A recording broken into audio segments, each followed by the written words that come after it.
नमस्कार।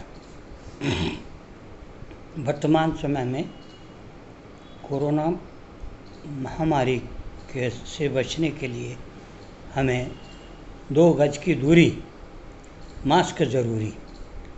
2 गज की दूरी का मतलब है हमने हाथ मिलाए, दूर से नमस्कार करें।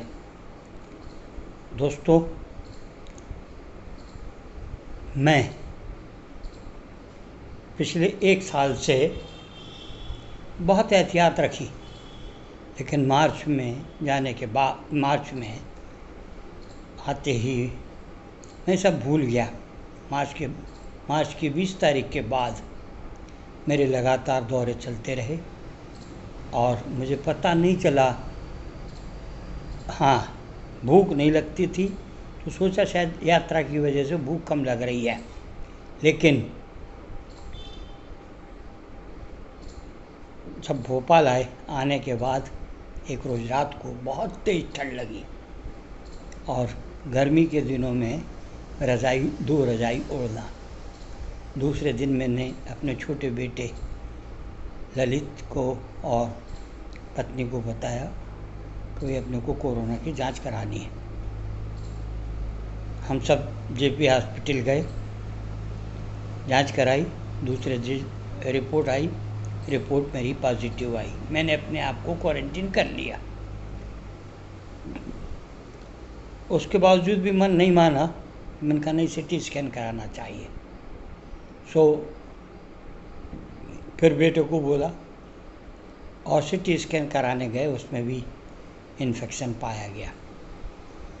कहना नहीं चाहिए, बहुत सारे वीडियो मैंने देखे हैं जिसमें लोग अपने परिवार के को अगर कोरोना हो गया है तो वो उसको अछूत मानते हैं।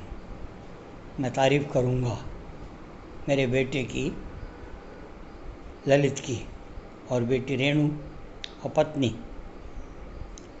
इन्होंने मुझे ऐसा एहसास नहीं होने दिया कि मुझे कोरोना हुआ है। मुझे लेके गया अस्पताल। एमडी इंडिया के आशीष शुक्ला से बात हुई। उनसे मैंने पूछा कि किस अस्पताल में भर्ती होना है, तो उन्होंने नवोदय का नाम बताया। MP नगर जोन 2 में है नवोदय हॉस्पिटल। उनसे बात की।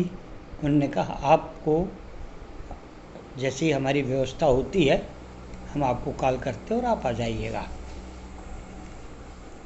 जिस रूम में मुझे प्राइवेट वार्ड में रखा था उसमें ऑक्सीजन की लाइन नहीं थी, तो मेरे जाने के बाद उसमें ऑक्सीजन की लाइन लगी। मेरे जो 8-9 दिन निकले वो एकांतवास तो नहीं कह सकता मैं मेरे लिए, क्यों कि मेरे रूम के पास में ओपन था बिल्कुल। वार्ड बॉय है, डॉक्टर है, नर्स है, इनका आना जाना लगा रहता था, लेकिन मेरी नज़रें हमेशा वो बॉटल पर रहती थी, बॉटल ख़त्म ना हो जाए। खैर, मुझे एक रोज़ पेट में इंजेक्शन लगा तो मैंने नर्स से पूछा, मैंने कहा सिस्टर ये पेट में इंजेक्शन काहे के लिए? बोले आपका ब्लड पतला करने के लिए। तब तक मुझे ये नहीं मालूम था कि कोरोना के भी इंजेक्शन, या दिमाग में नहीं आई बात। तो उन्होंने फिर मुझे बताया कि रेडीमिस है, आपको 4 इंजेक्शन लग चुके हैं, 2 और लगने हैं। बाकी दवाइयाँ सारी चलती रही और उन दवाइयों के बदौलत और पूरे प्रदेश के, देश के मेरे जो इतने मित्र हैं, परिवार के सदस्य हैं, सबकी सद्भावनाओं, सबने अपने अपने स्तर पर प्रभु से प्रार्थना की। मैं स्वस्थ हुआ। अब इसी बीच में एक घटना घटती है। रात को 2 बजे करीब, 2:30 बजे के करीब डॉक्टर आते हैं इंचार्ज, मुझसे पूछते हैं कैसे हैं। मैंने कहा ठीक है। ऑक्सीजन लेवल देगा मेरा 99 था, तो जो ऑक्सीजन मुझे लगा रखा था वो निकलवा दिया। बोले जब इनका 99 है तो इनको ऑक्सीजन क्यों लगा रहे हैं? जिसको ज़रूरत है उसको दो, इनको ज़रूरत नहीं है, और इनकी अब छुट्टी कराओ। तो एक दूसरे डॉक्टर ने कहा कि सर इनका बीमे का नहीं हुआ अभी तक, तो बोले होता रहेगा, ये कहीं भाग के नहीं जा रहे हैं। और इनको कल सुबह फिर मुझसे पूछा कितने बजे आप जा सकते हैं। उनका सब 9:30 बजे। मैंने बेटे को फ़ोन किया, बेटा आया, गाड़ी ली और 9:30 बजे हम वहाँ से हॉस्पिटल से निकल के घर आ गए। दोस्तों, याद होगा आप लोगों को, इस सरकार ने अधिमानता प्राप्त पत्रकारों के लिए तो बीमा योजना जो शुरू से चली आ रही थी वह अभी भी थी, लेकिन जो नॉन अधिमानता प्राप्त पत्रकार हैं उनके लिए भी बीमा योजना लागू की थी।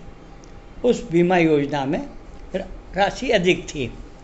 इस संकट के समय ऐसा अंदाज नहीं था कि संकट इतना लंबा चलेगा। इस संकट के अवसर पर हमें लगता है कि हम बीमा करा लेते तो शायद बहुत अच्छे रहते। खैर, अब भविष्य में हमको ध्यान रखना है। अब एक नई चीज़ और आ गई, अभी सरकार ने कहा, मुख्यमंत्री ने, तो दोस्तों जिन लोगों के बीमा नहीं था, जो अधिमानता नहीं है, जिन पत्रकारों की या परिवार के सदस्यों की, अगर उनके घर में कोई कोरोना पीड़ित हुआ है तो उसके दवा, डॉक्टर के प्रिस्क्रिप्शन, दवाइयों के बिल ये तैयार रखें। MP इन्फो की साइट पर जाएं और उसमें पत्रकार कल्याण सहायता खोलें और उससे फॉर्म निकालें, फॉर्म को भरें, फॉर्म भर के और ऑनलाइन आवेदन कर दें तो आपको, मतलब कोरोना पेशेंट को सरकार ने गंभीर बीमारी में मान लिया है और 50 लाख तक की मदद होगी। मेरा सभी से निवेदन है कि जिन लोगों ने ये समस्या उठाई, ये सहन किया है, वो सभी मित्र लोग इस काम को करें। और अगर कहीं कोई तकलीफ़ है तो मुझसे, मेरा नंबर सबके पास है, मुझसे जब चाहें तब बात कर सकते हैं। नमस्कार। मैं वीडियो के माध्यम से आप सबके साथ जुड़ रहा हूँ। पुनः आभार। और उन डॉक्टर, नवोदय हॉस्पिटल के डॉक्टर और नर्सेस का बहुत बहुत आभार। मैंने भगवान के रूप में डॉक्टर को देखा।